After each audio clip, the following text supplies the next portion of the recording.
students. So last class we were discussing about the properties of restriction endonucleases.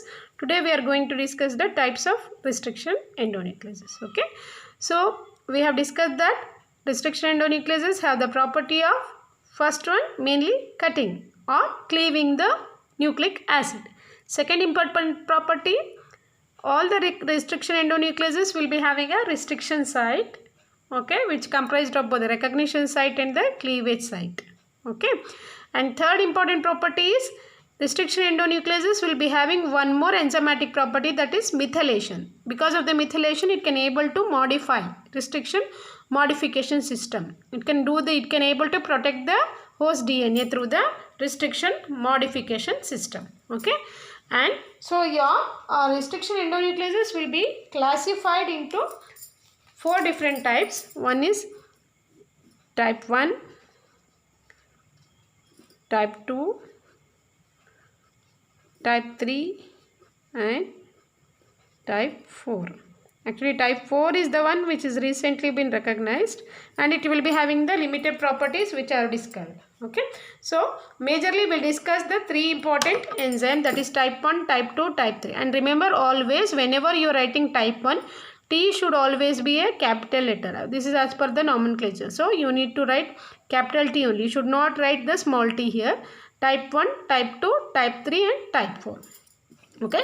Type 4 will be having a limited data because it has been recently been discovered. Okay.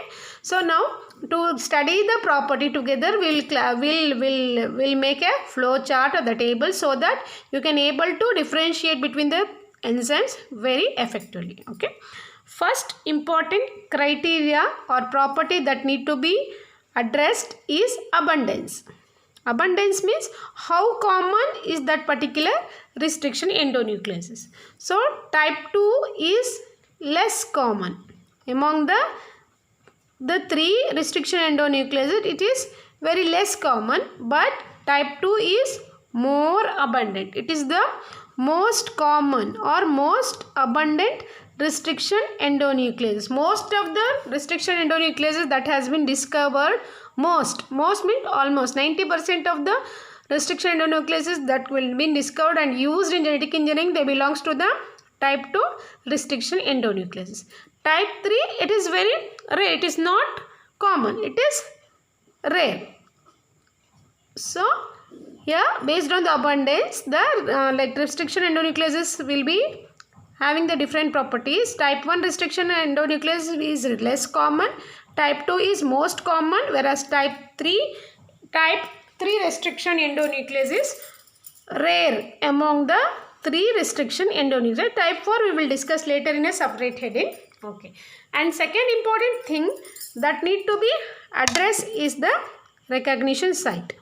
So this we have discussed in the last class only, that is restriction site. Okay. So in case of the type 1 restriction endonucleases, so restriction site, recognition site and cleavage site are different. Recognition and cleavage site are different and they are far apart from each other. They are far apart from each other. How far? So recognition site, your cleavage site is located almost 1000 base pair away from the recognition site. So cleavage site is located 1000 base pair away from the recognition site. Whereas in case of the type 2 restriction endonucleases, recognition site and cleavage site both are same. Recognition and cleavage site both are same. That means as soon as it recognizes, at that point only it will start cleaving. Whereas in type 3 restriction endonucleases, here also recognition site and cleavage site are different and they are far apart, and cleavage site are different and they are also far apart. How far? They are far apart, but how far? They are far apart 24 to 26 base pair away from each other. Whereas in case of the type 2 restriction endonucleases, okay, the cleavage site and recognition site are located at the same region. So they are also known as the palindromic sequences. So palindromic sequences we will study later. But first we will discuss about the different properties of different types of restriction endonucleases. Okay. In case of the type 1 restriction endonucleases, recognition site and cleavage site are different and they are located far apart from each other. How much far? 1000 base pair away from each other. Whereas in the recognition site, so that means what? Once it recognizes the nucleic acid, it has to move 1000 base pair away to cut the restrictions, to cut the nucleic acid. Okay, this means what? So once it recognizes, it does not cut there only. It has to span around 1000 base pair to cut the nucleic acid. But here, in case of the restriction type 2 restriction endonucleases, recognition site and cleavage site are same. As soon as it recognizes, it will do a cleavage over there or do a cut over there in the nucleic acid. Whereas in case of the type 3 restriction endonucleases, recognition site and cleavage site, here also they are different and they are located far apart. How much far apart? 24 to 26 base. So once it recognizes, it will move around 24 base pair and then it will do a cut. Okay, so this is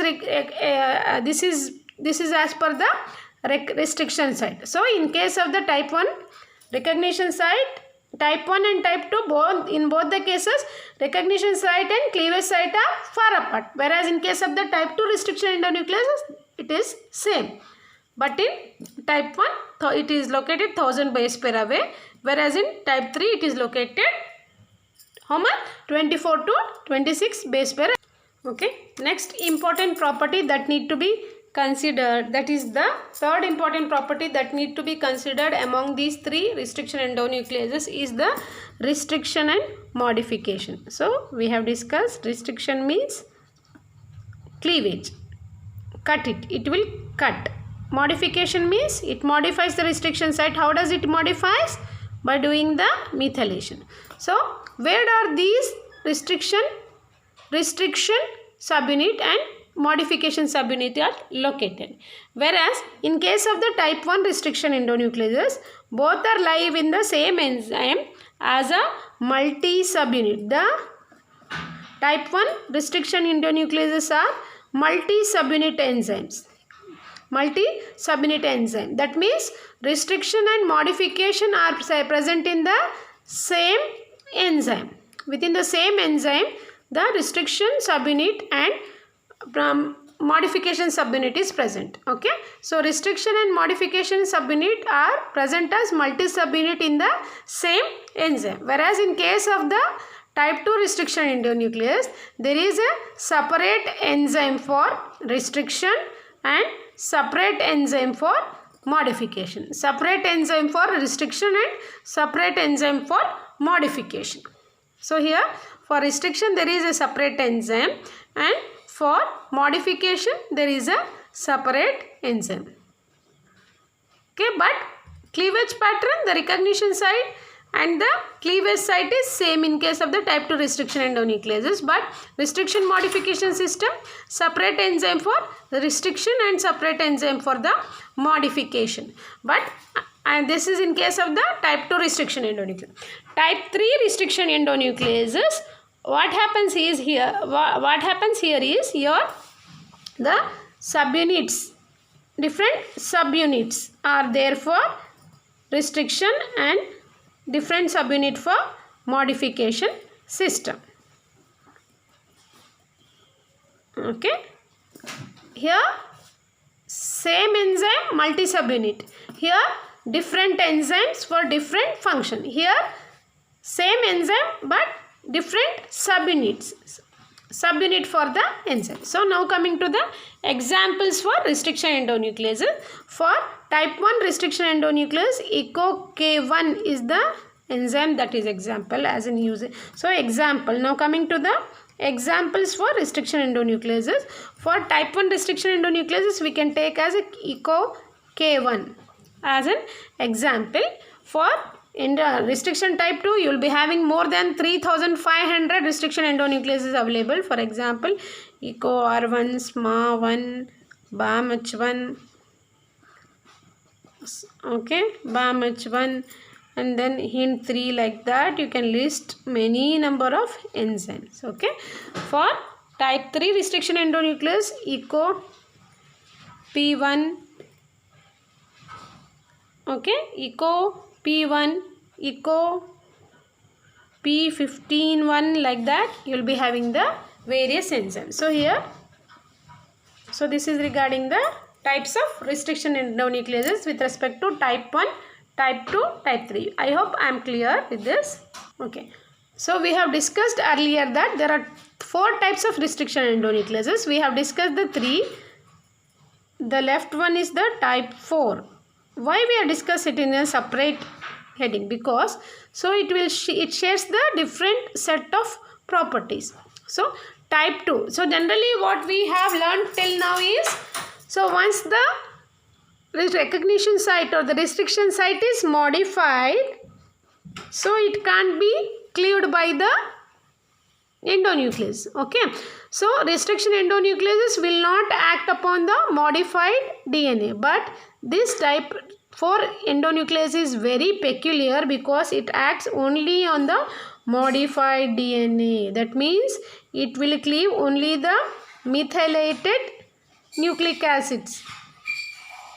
Okay, whereas other 3 nucleic acid, they will not cleave the methylated nucleic acid. Only unmethylated nucleic acid they will cleave. Whereas in the type 4 restriction endonucleases, it will act only on the modified DNA. So it may be a methylated DNA or it may be a hemimethylated DNA. So remember, type 4 restriction endonucleases, they will act only upon the modified DNA, that is methylated DNA. They won't act upon the unmethylated DNA. Whereas type 1, type 2 and type 3, they will act only upon the unmethylated DNA. If any methylation is there, that does not cut that particular DNA. But in case of the type 4 restriction endonucleases, it will act only upon the modified or the methylated DNA. Hemimethylated means, methylated means both the strands are methylated. Both the strands are methylated. Hemimethylated means only one strand is methylated.